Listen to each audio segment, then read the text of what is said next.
नमस्कार प्रिय विद्यार्थियों, मैं सुनील कुमार कुर्रे, अतिथि प्राध्यापक पंडित सुंदरलाल शर्मा मुक्त विश्वविद्यालय बिलासपुर छत्तीसगढ़ से पुस्तकालय एवं सूचना विज्ञान विभाग। आज हम पुस्तकालय का विकास एवं पुस्तकालय की ऐतिहासिक पृष्ठभूमि के बारे में चर्चा करेंगे कि किस तरह से भारत में पुस्तकालय का विकास हुआ। इसको हम समझने से पहले इनके 2-3 पृष्ठभूमियों पर हम कंटेंट पर बात करेंगे कि पुस्तकालय का ऐतिहासिक पृष्ठभूमि जो है प्राचीन काल, मध्यकाल और आधुनिक काल, ये 3 कालों से होकर के गुजरेगी, जिससे कि पुस्तकालय विकास का चरणबद्ध तरीके से विकास होगा। सबसे पहले हम बात करें तो पुस्तकालय शब्द जो है वो 2 शब्दों से मिलकर बना है, पुस्तक धन आलय, और इसका इंग्लिश रूपांतरण होता है लाइब्रेरी, जो कि लाइबेरिया, लैटिन भाषा लाइबेरिया से बनी हुई है। पुस्तक धन आलय, पुस्तकालय जहाँ पर हम पुस्तकों को एकत्रित करके रखते हैं, वह बुक्स ऑफ हाउस या पुस्तकों का घर होता है। प्राचीन समय में पुस्तकों को किसी स्टोरेज करके किसी रूम में संग्रहित करके रखी जाती थी। उनको उस पुस्तकों को हमें वहाँ पर पढ़ने की अनुमति नहीं थी और न ही घर ले जाने की, इसलिए उसे संग्रहालय कहा जाता था।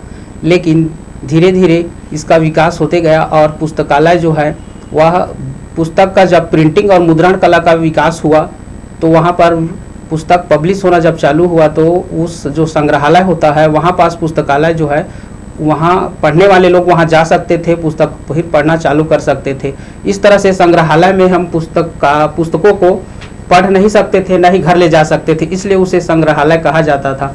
लेकिन जब वहाँ पुस्तकालय आया तो पुस्तक को हम वहाँ पर पढ़ना भी और साथ में अपने घर ले जाना भी चालू कर दिए, तो तभी हम उसको पुस्तकालय कह सकते हैं। अदरवाइज हम उसको सिर्फ संग्रहालय कहेंगे। उस संग्रहालय में पुस्तकों को सुरक्षित और संग्रहित रखने के लिए कुछ कार्य करने वाले लोगों को वहां रखा जाता था, कुछ कर्मचारियों की नियुक्ति की जाती थी जो कि सिर्फ उस पुस्तक का देख रेख करते थे, लेकिन उन पुस्तकों को हमें घर ले जाने की अनुमति नहीं होती थी। पुस्तकालय का विकास जो है इस तरह से हुआ है। सबसे पहले हम ऐतिहासिक पृष्ठभूमि की बात करें तो प्राचीन समय में कोई ऐसा पुस्तकालय नाम का संस्था नहीं होता था और गुरुकुल में ही शिक्षा दी जाती थी। गुरुकुल में शिक्षा ऐसी दी जाती थी, वहाँ पास कोई पुस्तकालय नहीं होता था, लेकिन जो गुरु होता था वह अपने माध्यम से शिक्षा देते थे, अपनी श्रुति के अनुसार ही शिक्षा प्रोवाइड करते थे। लेकिन वहाँ पर जैसे ही प्राचीन समय में जो लिखने की कोई मुद्रण कला नहीं था, तो उस समय पांडुलिपियों और चीड़ पत्रों और ताड़ पत्रों में ही लिखा जाता था और इसको स्टोरेज करके कहीं पास रख दिया जाता था। वहाँ पढ़ने वाले विद्यार्थी भी लिखने का कार्य करते थे, जो कि पत्तों, चीड़ पत्रों, ताड़ पत्रों और ताम्र पत्रों में, पांडुलिपियों में लिखी जाती थी। यह हस्तलिखित ही चलती थी। उसके बाद जैसे जैसे यह समय गुजरते गई तो इसके स्थान पर पुस्तकालय जो है वह अपना स्थान ग्रहण करते गया। प्राचीन समय में पुस्तकों का अस्तित्व जो है वह मृत पट्टिका या मृत पट्टिका में लिखी जाती थी। ऐसा है पुस्तकालय का प्राचीन समय जो है। वहाँ पुस्तकालय हमें जो शिक्षा का माध्यम था वह जनश्रुति के अनुसार जो शिक्षक होते थे या जो गुरु होता था वो सिर्फ अपने श्रुति के माध्यम से शिक्षा प्रोवाइड करता था। वहाँ पास कोई लिखित सामग्री नहीं होती थी, लेकिन उनकी बातों को, उनके ज्ञानों को संग्रहित करने के लिए जो छात्र होते थे, जो गुरुकुल में शिक्षा ग्रहण करते थे, वो लोग चीड़ पत्रों, ताड़ पत्रों और पांडुलिपियों में लिखकर उसको रखते थे। यह था हमारा हस्तलिखित संग्रहित पाठ्य सामग्री। लेकिन जब हम 7वीं शताब्दी में आते हैं तो 7वीं शताब्दी वह शताब्दी होता है जो शिक्षा एवं साहित्य के लिए भारतीय साहित्य का स्वर्ण युग कहा जाता है। उस समय 7वीं शताब्दी में 2 विश्वविद्यालय का स्थापना हुआ था। एक था नालंदा विश्वविद्यालय और दूसरा था वल्लभी विश्वविद्यालय। नालंदा विश्वविद्यालय जो था वह 9 मंजिला इमारत थी, जिसकी 3 बिल्डिंग थी, रत्नरंजक, रत्नोदधि और रत्नसागर। यह ऐसा नालंदा विश्वविद्यालय पूरे विश्व में फेमस है, नालंदा विश्वविद्यालय जो है। और सेकंड है आपका वल्लभी विश्वविद्यालय। वल्लभी विश्वविद्यालय का जो पाठ्य सामग्री है वह बौद्ध धर्म के हीनयान संप्रदाय से संबंधित है। हीनयान संप्रदाय से संबंधित संग्रहित पाठ्य सामग्रियों का वहाँ पर एक अच्छी कलेक्शन है आपका वल्लभी विश्वविद्यालय में। उसके पश्चात आपका पाल वंश के शासक धर्मपाल जी द्वारा बनाया गया पुस्तकालय जो है वह है विक्रमशिला विश्वविद्यालय है, जो कि पुस्तकालय आकृति, तंत्र मंत्र एवं जादू टोनाओं से संबंधित पुस्तकों का वहां पर संग्रहण किया गया था धर्मपाल जी द्वारा। उसके बाद है आपका महिपाल शासक है। महिपाल शासक के समय में भी एक अच्छी सी पुस्तकालय की स्थापना किया गया था। वह पुस्तकालय जो है महिपाल शासक था, उन्होंने एक अच्छी पुस्तकालय निर्माण करने के लिए इस तरह का पुस्तकालय व्यवस्थाओं का निर्माण किया था। उसके पश्चात जो है मंदिरों एवं मठों में भी पुस्तकालय का स्थापना किया गया था। छोटी छोटी जो मंदिरों का ज्ञान, गीता, साहित्य से संबंधित जो बुक्स और पाठ्य सामग्रियाँ होती थी, वह पाठ्य सामग्री जो है मंदिर और मठों में भी स्थापित होता था। इस तरह से प्राचीन पुस्तकालय व्यवस्था जो था वो अपने चरणबद्ध तरीके से पहले पांडुलिपि से, फिर पांडुलिपि लिखते थे, फिर हाथों से चीड़ पत्रों, ताड़ पत्रों और पत्तों में ही लिखी जाती थी, क्योंकि उस समय मुद्रण कला का कोई आविष्कार नहीं हुआ था। तत्पश्चात उसके फिर मध्यकाल में जब हम आते हैं तो मध्यकाल में जो राजा महाराजा होते थे वह अपने साहित्य ज्ञान के लिए और अपने मनोरंजन के साधन के लिए पुस्तकालयों का निर्माण करते थे। इनमें है कुछ पुस्तकालय ऐसे था उस समय मध्यकाल में जो अपनी प्रतिभा, ऐश्वर्य और परंपरा और संस्कृतियों को संरक्षण करने के लिए राजा महाराजाओं द्वारा आर्थिक सहायता प्राप्त करके या अपने खुद के राज्य निधि से इस तरह का पुस्तकालयों का निर्माण करते थे। सबसे पहले हम अगर मध्यकाल में बात करें तो सन 1150 से 1395 के बीच में पुस्तकालय व्यवस्था का संचालन करने के लिए या फिर एक राजा जो होते थे वो अपने राजपाट के लिए और महापुरोहितों के लिए और अपने स्वयं के मनोरंजन के लिए इस तरह का पुस्तकालय का निर्माण करते थे। सबसे पहले दिल्ली सल्तनत में अलाउद्दीन खिलजी ने एक इंपीरियल लाइब्रेरी की स्थापना किया था और वह दिल्ली सल्तनत का प्रथम शासक था जिन्होंने पुस्तकालय के क्षेत्र में रुचि दिखाई थी। उन्होंने सिर्फ पुस्तकालय ही नहीं बनवाया, उसके लिए राज्य निधि से आर्थिक पूंजी का भी व्यवस्था किया था। इस तरह से खिलजी वंश के बाद जब हम आगे आते हैं तो मोहम्मद बिन तुगलक का नाम आप सभी सुने ही होंगे। मोहम्मद बिन तुगलक भी एक विद्वान था और पुस्तक प्रेमी था और उन्होंने भी एक पुस्तकालय का व्यवस्था किया था। उन्होंने भी एक पुस्तकालय का स्थापना किया था। इस तरह से मध्यकाल में भी आपका पुस्तकालय व्यवस्था चरणबद्ध तरीके से चल रही थी। राजाओं का संरक्षण प्राप्त नहीं था, लेकिन मध्यकाल में आते आता है उसमें विशेष रुचि दिखाने लगे कि पुस्तकालय भी का स्थापना करना हमारे लिए बहुत जरूरी है। इस तरह से सल्तनत काल में आते आते राजाओं के द्वारा और साथ साथ उन राजाओं के राज्य निधि से भी पुस्तकालय के लिए फंड दिया जाना सुनिश्चित कर दिया गया था। इस तरह हम देखते हैं कि मध्यकाल में भी हमें पुस्तकालय के क्षेत्र में विशेष रुचि रखने वाले राजाओं और महाराजाओं में पुस्तक के क्षेत्र में, पुस्तक प्रेमी, ज्ञान के क्षेत्र में विशेष रुचि रखते थे। इस तरह से हम जब मध्यकाल से आगे आएंगे तो मुगल काल आता है। मुगल काल ऐसा समय था जो पुस्तकालय के क्षेत्र में सभी मुगल राजाओं ने पुस्तकालय के विकास में विशेष रुचि रखते थे।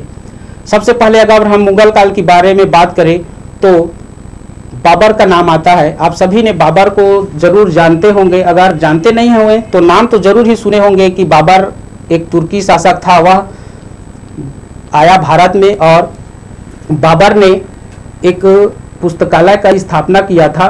बाबर मनोरंजन के लिए, अपने खाली समय को व्यतीत करने के लिए या फिर ऐसा बोल सकते हैं कि अपने समय का सदुपयोग करने के लिए वह एक मनोरंजन भवन बनवाया था। उस मनोरंजन भवन को ही उन्होंने पुस्तकालय में परिवर्तित किया था। आप सभी को मालूम होगा कि बाबर ने अपनी आत्मकथा उसी पुस्तकालय में रहकर लिखी है, तुज्जुके बाबरी, जिसका नाम है तुज्जुके बाबरी नामक एक पुस्तक की स्थापना किया था, जो कि बाबर की बहुत फेमस और प्रसिद्ध आत्मकथा है। इसके बाद उसके पुत्र हुमायूं आता है। हुमायूं के टाइम में उसके साथ जो है वो जरूर भारत में शासक तो बना था, लेकिन उसका समय ऐसा था कि कुछ समय के लिए वह बाहर चला गया था, क्योंकि दो राजाओं के बीच जब युद्ध हुआ था शेरशाह सूरी और हुमायूं के बीच, तो हुमायूं शेरशाह सूरी ऐसा शासक था कि उसने उसे परास्त कर दिया था और उसको भारत से बाहर खदेड़ दिया था। लेकिन जब वह पुनः वापस आया तो जब देखा तो शेरशाह सूरी जो था, उन्होंने जो मनोरंजन भवन में पुस्तकालय था उसको वहाँ से हटाकर वहाँ पास वो कुछ और स्थापित कर दिया था। लेकिन हुमायूं ऐसा शासक था कि उनके बनाए हुए मनोरंजन भवन को उन्होंने पुनः पुस्तकालय के रूपरेखा से तैयार किया और पुस्तकालय में परिवर्तित कर दिया। और अपना खाली समय जो है हुमायूं भी अपने पिता के ही तरह पुस्तकालय में रहते थे, पुस्तकालय में अपना समय व्यतीत करते थे, पुस्तक पढ़ते थे और ज्ञान के क्षेत्र में अपनी विशेष रुचि रखते थे, ज्ञान और साहित्य के क्षेत्र में। एक जनश्रुति है, इतिहासकारों के द्वारा ऐसा कहा जाता है कि हुमायूं जो है वह उसी पुस्तकालय जहाँ पर जिस मनोरंजन भवन को उन्होंने पुस्तकालय बनवाया था, उसी पुस्तकालय में वह अपना सब एक दिन कहा जाए, यह एक दुर्भाग्य दुर्घटना भी है कि वह उसी पुस्तकालय में पुस्तक पढ़कर जब वापस आ रहे थे तो उसका पैर फिसल जाता है और वह उसी पुस्तकालय की सीढ़ी से गिरते हुए लुढ़कते हुए फिर उनका डेथ हो जाता है। एक तरह से यह पुस्तकालय के प्रति उनका प्रेम का ही पहचान है कि वह पुस्तकालय का स्थापना किया था, उसी पुस्तकालय में वह अपना समय व्यतीत करता था और एक दिन उसी पुस्तकालय से गिरते हुए उसकी मृत्यु हो जाती है। लेकिन मुगल काल में सिर्फ यही समाप्त नहीं हो जाता है पुस्तकालय का विकास जो है, आगे भी हुमायूं के बाद अकबर आता है। अकबर भी पुस्तकालय में विशेष रुचि रखते हैं और पुस्तकालय की स्थापना करने के लिए जो अपने पिता और दादा की ही तरह उसका भी विशेष रुचि रहता है। इस तरह से देखा जाए तो पुस्तकालय के विकास में विशेष रुचि रखते हुए बाबर जो है पुस्तकालय की व्यवस्था और संचालन के लिए कुछ पुस्तकालय कर्मचारियों को भी नियुक्ति करते हैं, जो कि पुस्तकालय की देखरेख करते हैं। उससे पहले पुस्तकालय की देखरेख करने के लिए कर्मचारियों की नियुक्ति नहीं किया जाता था, लेकिन अकबर जब आते हैं तो वह पुस्तकालय में कार्य करने वाले के लिए कुछ कर्मचारियों की नियुक्ति भी करते हैं, जिसको नाजिम कहा जाता था।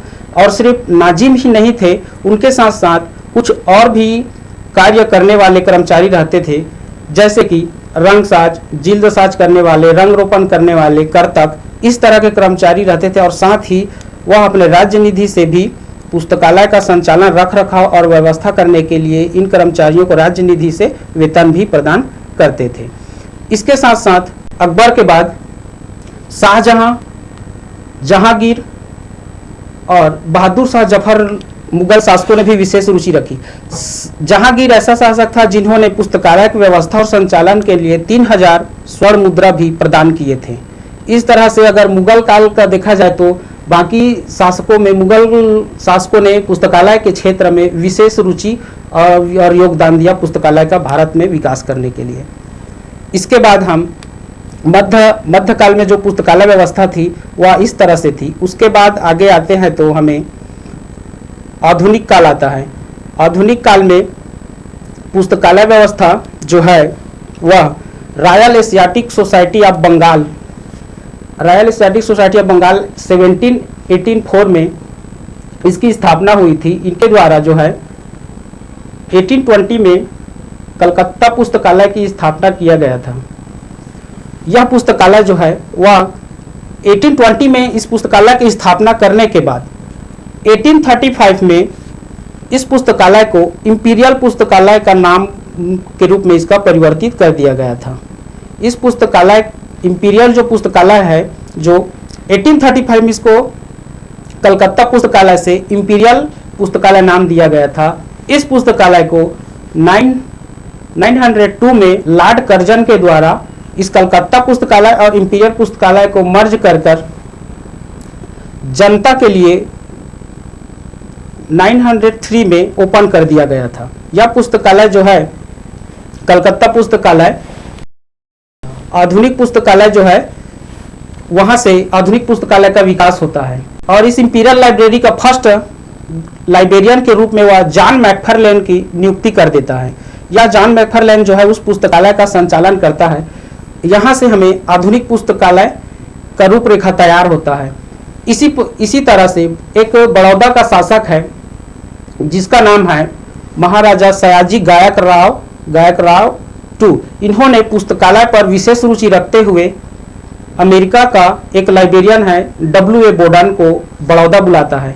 जब वह बड़ौदा आता है तो उनको यह जिम्मेदारी दी जाती है कि हमारे लिए कुछ एक अच्छा सा पुस्तकालय का स्थापना करें। W. बोर्डन जब इंडिया आता है तो वह बड़ौदा स्टेट में एक बहुत ही विशाल पुस्तकालय की स्थापना करता है। इस तरह से आधुनिक भारत में पुस्तकालय की रूपरेखा तैयार करने के लिए और उसका विकास करने के लिए महाराजा सयाजीराव गायकवाड़ का विशेष योगदान है। वहाँ से फिर 1846 में बम्बई और 1850 में मद्रास महानगरों में भी पुस्तकालय का स्थापना होती है। इस तरह से देखा जाए तो सन 1920 में आंध्र प्रदेश पुस्तकालय ट्रस्ट की स्थापना होती है। यह उसके पश्चात डॉक्टर S.R. रंगनाथन का, जिनको हम सभी जानते हैं भारत का पुस्तकालय विज्ञान का जनक के रूप में जाना जाता है, इन्होंने 1931 में पुस्तकालय विज्ञान का 5 नियम प्रकाशित किए, 5 लॉ ऑफ लाइब्रेरी साइंस। यह पुस्तकालय के क्षेत्र में आधुनिक पुस्तकालय के विकास करने में एक मील का पत्थर साबित हुआ। यह पुस्तकालय जगत के लिए, भारतीय पुस्तकालय जगत के लिए पुस्तकालय के विकास के क्षेत्र में यह उसका 5 नियम जो है एक आधारभूत शिला था। यह पुस्तकालय जगत के विकास करने के लिए डॉक्टर S.R. रंगनाथन जी के द्वारा जब पुस्तकालय के क्षेत्र में 1948 में मद्रास में पुस्तकालय अधिनियम पारित किया गया। जब 1948 में मद्रास में पुस्तकालय अधिनियम एक्ट जब पारित हुआ तो वहाँ उस मद्रास में राज्य स्तर, जिला स्तर, ब्लॉक स्तर, तहसील स्तर पर विशेष पुस्तकालयों की स्थापना किया गया। इसी तरह सिर्फ मद्रास में ही नहीं, आपके 1960 में पुस्तकालय अधिनियम पारित हुआ। उसी तरह कर्नाटक में भी 1965 में पुस्तकालय अधिनियम पारित हुआ। उसके पश्चात महाराष्ट्र में भी 1967 में पुस्तकालय अधिनियम पारित हुआ। यह अधिनियम नियमित रूप से कुछ स्टेटों में चरणबद्ध तरीके से पुस्तकालय अधिनियम जो है पारित होते गया। आज वर्तमान में भारत के 19 राज्यों में पुस्तकालय अधिनियम पारित हो चुके हैं, जो कि पुस्तकालय विकास के लिए एक रोडमैप तैयार किया गया है। पुस्तकालय विकास के लिए एक मास्टर प्लान है कि किस तरह से पुस्तकालय अधिनियम हम अपने राज्यों में स्थापित करने के पश्चात पुस्तकालय के विकास के लिए हमें शासन और प्रशासन के तरफ से भी सहयोग प्राप्त होता है।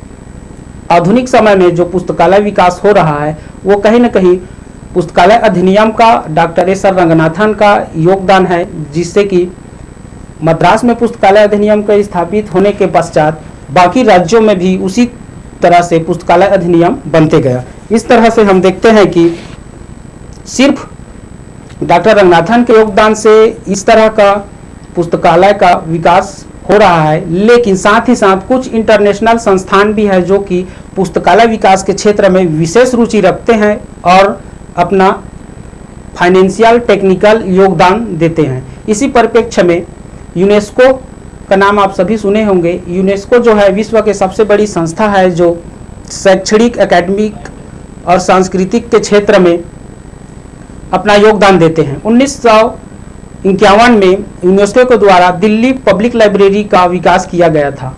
यह उनका यूनेस्को का पायलट प्रोजेक्ट योजना के तहत इसका विकास किया गया था।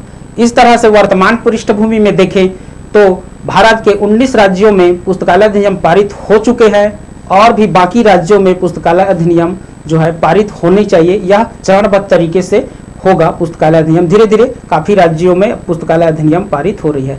आने वाले समय में भी पुस्तकालय अधिनियम के क्षेत्र में भारत के सभी राज्यों में पुस्तकालय अधिनियम जो है पारित होनी चाहिए। हम सभी ऐसा उम्मीद रखते हैं कि भारत के एक दिन सभी राज्यों में पुस्तकालय अधिनियम पारित हो, सभी लोगों को पुस्तक, ज्ञान और साहित्य का क्षेत्र में अपना व्यक्तित्व विकास करने का अवसर प्राप्त होनी चाहिए। इस तरह का हम उम्मीद रखते हैं कि आने वाले समय में जो पुस्तकालय विकास है, पुस्तकालय के क्षेत्र में नियमित रूप से विकास चरणबद्ध तरीके से होता रहे। पुस्तकालय विज्ञान के क्षेत्र में अभी वर्तमान में जहां पास एक पुस्तकालय नहीं था, आज वहां पास पुस्तकालय एक विषय का स्थान ग्रहण कर चुका है। विभिन्न तरह के विश्वविद्यालयों में, चाहे वह मुक्त विश्वविद्यालय हो, डीम्ड विश्वविद्यालय हो, स्टेट विश्वविद्यालय हो या फिर सेंट्रल विश्वविद्यालय हो, सभी विश्वविद्यालयों में एक अलग पुस्तकालय विभाग की स्थापना हो चुकी है। पुस्तकालय विज्ञान के क्षेत्र में लोगों को आज रोजगार प्राप्त हो रहा है। हर एक जिलों में जिला पुस्तकालय, डिजिटल पुस्तकालय, सभी तरह के पुस्तकालय का स्थापना हो रही है। पुस्तकालय जो डिप्लोमा सी-लिप से लेकर के डिप्लोमा, बी-लिप, बैचलर, मास्टर और पीएचडी, डी-लिट तक की उपाधियां जो है विश्वविद्यालयों द्वारा प्रदान किया जा रहा है। पुस्तकालय का जो क्षेत्र है वह एक रोजगार प्राप्त करने के लिए एक अच्छा अवसर है छात्रों के लिए, और अपने व्यक्तित्व विकास करने के लिए जिन लोगों को पुस्तक, ज्ञान और साहित्य से लगाव है, वह पुस्तकालय विज्ञान के क्षेत्र में इस तरह का सर्टिफिकेट कोर्स कर अपने व्यक्तित्व का विकास करने के साथ साथ एक अच्छा रोजगार प्राप्त कर सकते हैं। रोजगार प्राप्त करने के साथ साथ देश का एक अच्छा नागरिक बनने का भी दायित्व जो है पुस्तकालय विज्ञान जो विषय है वह अपनी भूमिका का निर्वाह पुस्तकालय विज्ञान के क्षेत्र में कर रही है। इसी के साथ मैं आज का हमारा जो टॉपिक था पुस्तकालय क्या है, पुस्तकालय का विषय, पुस्तकालय का क्षेत्र, पुस्तकालय का विकास भारत में किस तरीका से हुआ है और वर्तमान पृष्ठभूमि में देखी जाए तो पुस्तकालय की अभी विकास की स्थिति क्या है, वह स्थिति को हमने अभी जाना, एक्सप्लेन किए हमने, उसके बारे में बताए कि पुस्तकालय विज्ञान जो है एक विषय का स्थान ले चुका है जो कि विश्वविद्यालयों में इसका अध्ययन अध्यापन कार्य हो रही है। ठीक है, आज का हमारा लेक्चर यही समाप्त होता है। कोशिश है यह पुस्तकालय के विषय में जो आज का व्याख्यान था वो आप लोगों को अच्छे से समझ आए होंगे। इसी के साथ धन्यवाद।